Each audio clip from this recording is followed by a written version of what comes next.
बाहागर सर गीत बाजिब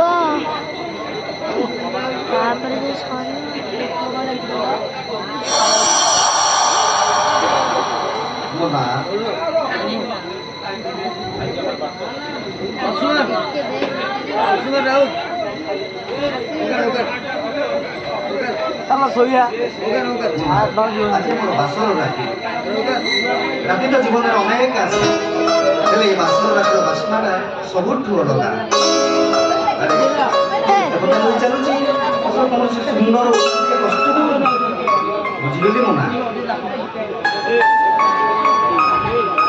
चरित्र को संदेह करवाटा तुम आज पर्यंत भूली पार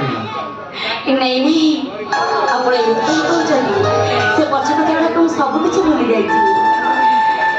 बासरती आसा पूर्व से सब कथा मो बासी हो जाए तमें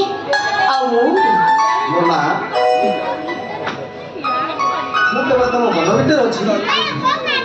मो भीतर भीतर भी अच्छा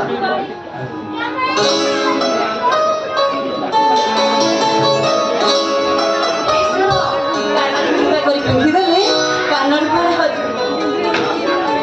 मथा मन कर पिंधिदेले मो मुंडर हजिज